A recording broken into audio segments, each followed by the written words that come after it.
So you're struggling, I get it. Life has this way of hitting hard, doesn't it? Like, you're on this path thinking you're doing okay, and bam, you get knocked down. Whether it's finances, a career that feels stalled, relationships that seem to fall apart, or simply struggling to get out of bed some days. It's heavy, and maybe, just maybe, you're wondering if it's even worth it to keep trying. But here's the thing, you don't have to carry that weight alone. There's this verse, Matthew 11:28, that says, "Come to me, all you who are weary and burdened, and I will give you rest." Not just physical rest, but soul-deep, all-encompassing rest. Sounds good, right? But you might think, I've got bills to pay, I've got goals to reach. How does rest help me make things happen? Well, maybe that's the point. Maybe we're not meant to do it all alone, through sheer willpower. Maybe we're meant to lean on something, or rather, someone greater. Consider Proverbs 18:10. The name of the Lord is a strong tower. The righteous run into it and are safe. When everything feels like it's falling apart, that strong tower doesn't waver, and you're invited to take refuge, to find safety in a power beyond anything this world can offer. Jesus isn't some distant, unreachable figure. He's as close as you want him to be, and he gets it. Your frustration, your pain, your hopes.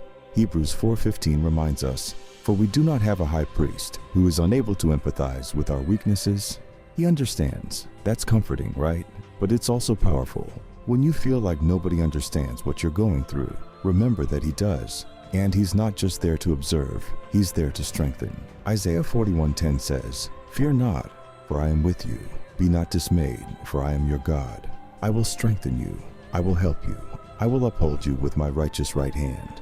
Faith isn't about avoiding struggle. It's about transforming how we handle it.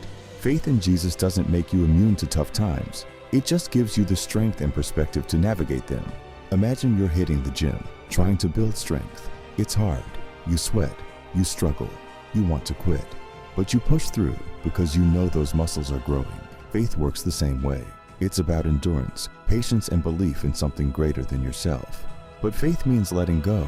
And that's hard, isn't it? Letting go of the need to control everything, the pride that says, "I can do it all myself."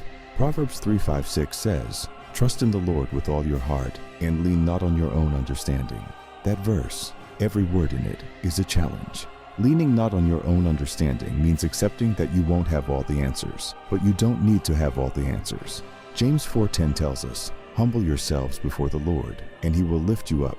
Sometimes life's weight humbles us, brings us low, but when you're willing to be humble, that's when you find yourself lifted by a strength far greater than your own. Maybe right now, you're fighting a temptation that just won't quit. Or maybe you're wrestling with doubt and questions that keep you up at night. It's like there's this tug of war inside you. But faith isn't about pretending those struggles don't exist. It's about acknowledging them, facing them head on, and knowing you're not alone in it. Philippians 4:13 says, "I can do all things through Christ who strengthens me." This isn't a slogan, it's a lifeline. The strength you need isn't about being enough on your own. It's about drawing on a strength that never runs out. When you're feeling too tired to take one more step, that's where he steps in. And maybe you think, "But I've made mistakes. I've messed up, failed." How could faith change that? That's where grace comes in. Isaiah 43:18-19 reminds us to forget the former things. Do not dwell on the past. See, I am doing a new thing. No matter where you've been or what you've done, Jesus is saying, let's start fresh.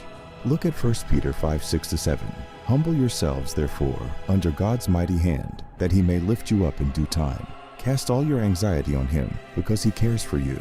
There's humility in handing over our worries, acknowledging our limitations. And there's promise too. He will lift you up. It's not easy. Faith isn't a magic fix. You'll still face battles. You'll still have to make hard choices, to say no when temptation pulls, to keep going when giving up seems simpler. But here's the beauty. Every struggle, every challenge, every moment you feel like giving up, those are the moments that build your faith. Think of David facing Goliath. Everyone thought he was crazy, a shepherd boy taking on a giant. But David didn't look at Goliath and think, how can I defeat him? He looked at Goliath and thought, how can he defeat the God who stands with me? That's the mindset faith builds. It's not about ignoring the giants in front of you. It's about realizing that they're no match for the power behind you. So whatever you're up against, whether it's fear, financial stress, a broken heart, or just feeling lost, don't walk away. Don't let the weight of the struggle make you forget the power that's within you and around you. Psalm 34:18 says, "The Lord is close to the brokenhearted and saves those who are crushed in spirit." When your heart feels like it's in pieces, know that you're not abandoned. God is right there, ready to lift you up. Because at the end of the day, faith doesn't eliminate struggles, but it reframes them. Faith reminds you that this isn't the end, that you're not defeated, and that your strength doesn't come from within you alone. It's anchored in something and someone, unchanging, unbreakable. So take heart, be strong, hold on to faith, even when it feels weak.